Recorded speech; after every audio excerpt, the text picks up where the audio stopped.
The incident with the ATF is because they were claiming that they could convert it into a real gun, i.e. take the lower receiver and put a real upper receiver on it and make it fire 223 ammo, not 6mm plastic BBs.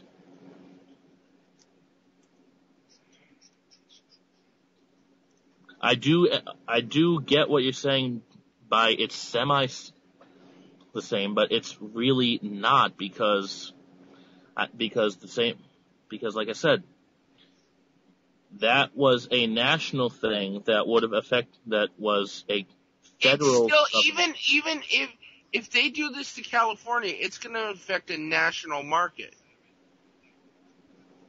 Yes, it's going to affect a national market, but if it's state legislation like that, there's really nothing that anyone else other than California state residents can do about it because... No, that's not true, because if it affects a national market, that means people across the country are going to be out of work. So, at a national level, something can be done about it. How so?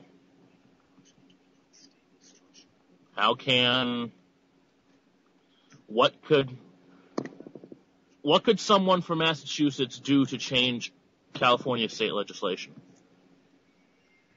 If it was going to take away from their jobs in their business and their livelihood? If you could explain to me exactly how. Okay, imagine what will happen to Craig if Spartan Imports had to close. I'm not saying that would happen. What I'm saying is, what I am trying to figure out is how exactly does someone in Massachusetts or a movement in something other than that one state change that state's legislation?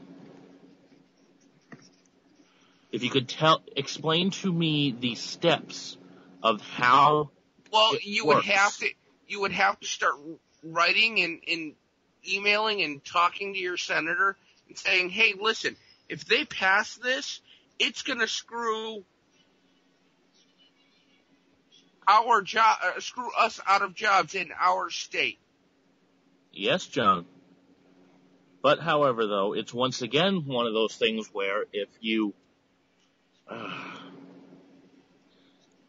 how is a Massachusetts state senator like Stephen Brewer going to have any kind of influence on California state legislation?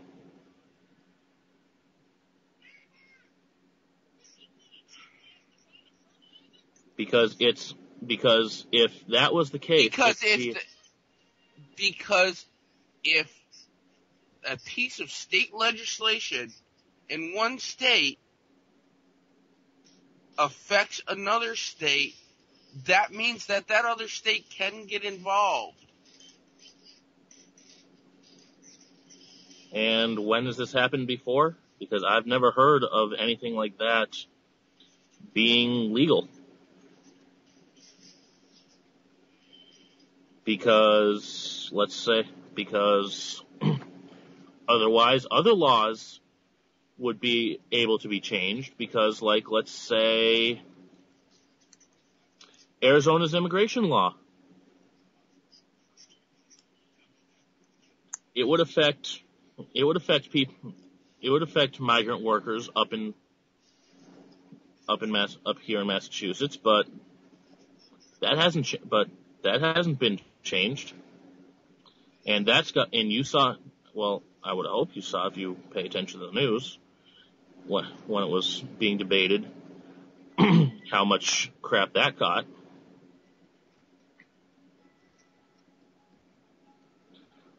Trust me, what I'm saying is I'm as pissed about this law as you, but I'm just saying, unfortunately, the way the United States government works and the way that the Constitution has written state powers versus federal powers, I don't see how any other state is gonna be able to do anything about this particular bill.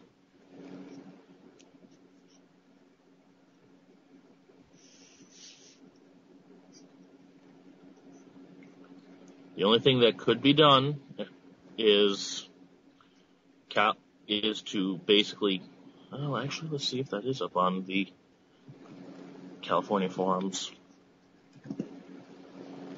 Because the only people that the law would be affecting is people who play airsoft and people who work in the airsoft industry. So it's got to take a lot of what's the word I'm looking for? In California, that's a major industry, though. I don't see how it's a major industry. Obviously, it's not major enough for state legislation to worry about. And they're not banning airsoft guns outright. They're just banning the black ones. Yeah, so any airsoft gun in general, because they're all black. No. Look at the UK legal ones.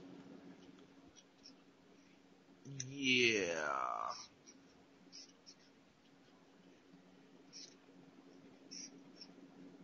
I'm just with that argument, I'm just looking at it from the eyes of one of the lawmakers that is in support of the bill. As much as I'm against it, it's one of those things where if you can't look at it from the other side and be able to see how they feel about things, how are you going to be able to come up with any kind of argument for it?